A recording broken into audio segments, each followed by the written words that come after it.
was 2027. Advances in biotechnology were helping people improve their physical and mental abilities to an amazing degree.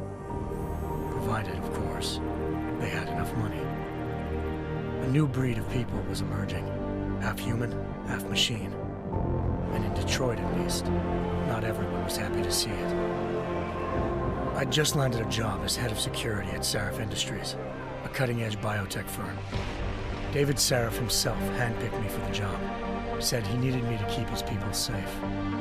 My ex, Megan Reed, was one of them. Brilliant neuroscientist, Megan had found a way to make augmentation safe and affordable for everyone. All she had to do was present her research to Congress. But the night before her big meeting, my security measures failed. A team of Black Op mercenaries stormed into Sarif headquarters, massacring everyone in sight. 3 of the mercs were heavily augmented walking tanks. Their mission? Take out Megan and her team. I tried to stop them, but their leader tossed me through a plate glass wall. Last thing I heard as his bullets slammed into my brain was Megan's dying scream. I should have died with her. Only I didn't. High-end military-grade enhancements saved my life. The best augmentation Sarif's money could buy. It took me half a year to get a feel for her. Should have taken longer. But 6 months into my recovery, Sarif Industries was attacked again. This time, by a radical group of pro-human purists. Violent, militant, and fanatically opposed to human augmentation. They claimed to be members of Humanity Front, a non-profit organization that wanted the UN to limit biotechnology research.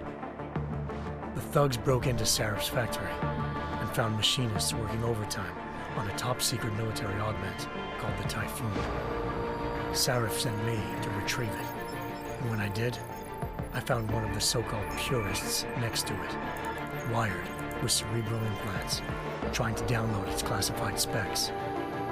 Obviously, something more was going on. The AUG killed himself before I could question him.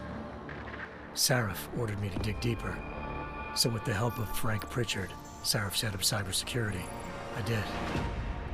Turns out a second hacker had been controlling the AUG's actions from somewhere off-site. Pritchard and I tracked his signal to a secret FEMA internment camp in Detroit.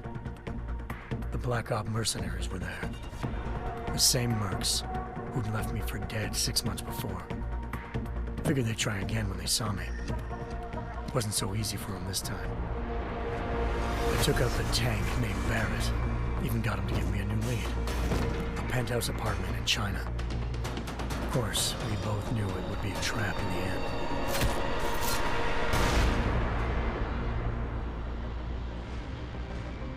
Hengsha Island, China. Home to a city so crowded, they had to build a second city on top of it. Trying to find clues in Hengsha wouldn't be easy. Lucky for me, I wasn't alone. Farida Malik, Sarif Industries' ace pilot, had lived in Hengsha before. A good person to have on your side. She knew enough about the place to get me around. Malik dropped me in the lower city, close to the penthouse Barrett had told me about. Bell Tower Associates, a private security firm under contract to the Chinese government, had agents tossing the suite when I arrived. Just not for the reason I'd been expecting. Turns out the man who lived there was a criminal hacker named Van Bruggen. The same hacker who'd been remotely controlling the AUG in Sarif's factory. Van Bruggen's panicked decision to force the man to commit suicide had been a mistake. Now his mercenary partners were gunning for him, and I needed to find him before they did.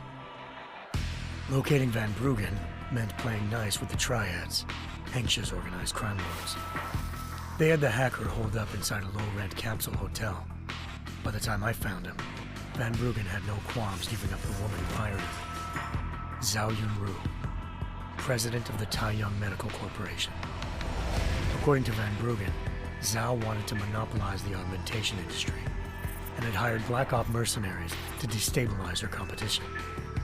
Sarif Industries was at the top of her list. To prove this, I needed to get inside TYM and grab a surveillance hologram off a server. I suspected Van Bruggen was hiding something when he told me this, but nothing could have prepared me for what I saw. Megan wasn't dead. She and her 4 best researchers had been kidnapped, spirited away somewhere while their kidnappers made it look like they were dead. Desperate to learn more, I confronted Zhao in her penthouse. She claimed to be a pawn in a bigger plan, and hinted at a group so powerful it controlled global interests at a whim. Then she slipped into a panic room and hit the alarm, forcing me to make a very quick exit. I figured Zhao was lying, but part of her confession made sense. David Sarif had been worried about his people. So worried, he'd required all of them to have subdermal locator devices surgically implanted. The GPOs would have been broadcasting the day of the attack. But Zhao said a single call to Picus, the world's leader in global 24-hour satellite news, had turned those signals off. I needed to fly to Picus headquarters in Montreal if I wanted to learn more.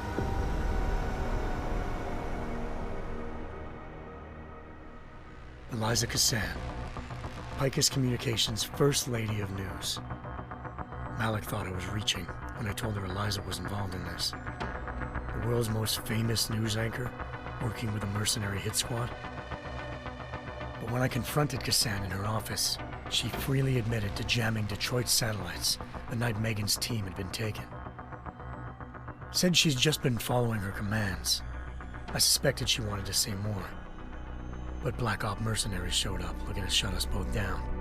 And just like that, the Eliza I'd been talking to disappeared. The Mercs were led by an augmented killer I'd crossed paths with twice before, Fedorova, a woman who'd made silence her best friend. She waited for me to track Eliza's transmission to a secret server room underneath the Picus complex, then jumped me from behind. A deadly fight ensued. I made sure she never moved silently again. With Fedorova down and no one left to keep Eliza quiet, she reappeared. Turns out Picus's First Lady of News wasn't a lady at all. She was a sophisticated AI program, engineered to monitor data streams and control what people believed. Eliza told me the Mercs had brought in a Humanity Front doctor named Isaiah Sandoval to remove the scientist's implanted tracking devices while Detroit's satellites were down. She also told me to speak to David Sarif if I wanted to learn more. By the time Malik and I got back to Detroit, tensions between normal and augmented citizens had reached a flashpoint. Riots were breaking out in several cities, and the UN was being urged to intervene. Sarif was trying hard to convince Hugh Darrow, the inventor-turned-philanthropist who'd once been a leading proponent of enhancement technologies, to help stop a possible regulatory vote. Sarif had a lot riding on Darrow. Megan's discovery would have given millions of people the chance to evolve beyond their normal human abilities, and at the same time catapulted Sarif Industries to the top of the Fortune 500. According to Sarif, Megan's kidnappers knew this, and didn't want people evolving unless they controlled how it was done. He called his enemies Illuminati, and urged me to keep searching. Determined to do so, I tracked down Sandoval via America's most outspoken augmentation opponent, Bill Taggart, Sandoval's boss and founder of Humanity Front. Sandoval admitted to operating on Megan's team when I confronted him, but said he hadn't removed their GPLs. He'd merely switched them to a different frequency. Pritchard was able to trace one of the signals to China. Malik and I immediately took off in pursuit. Unfortunately, the Illuminati were one step ahead.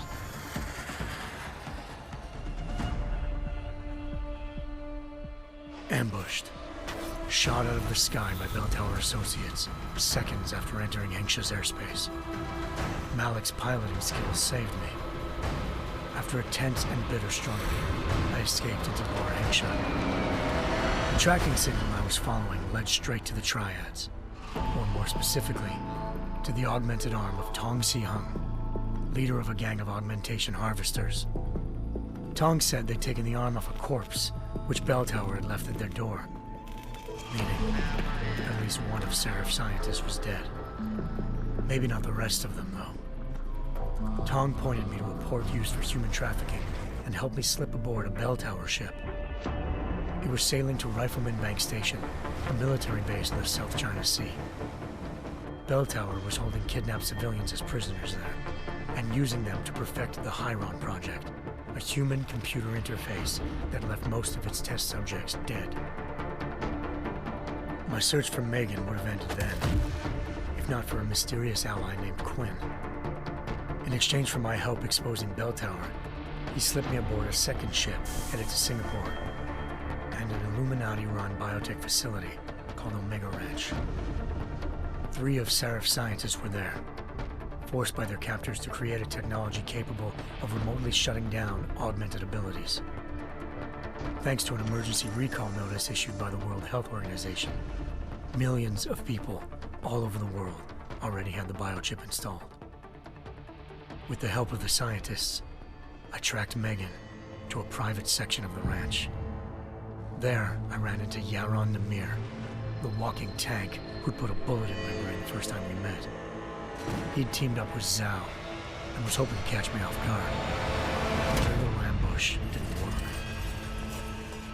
I found Megan in a suite belonging to Hugh Darrow, the billionaire philanthropist who'd Sarif had called on for help.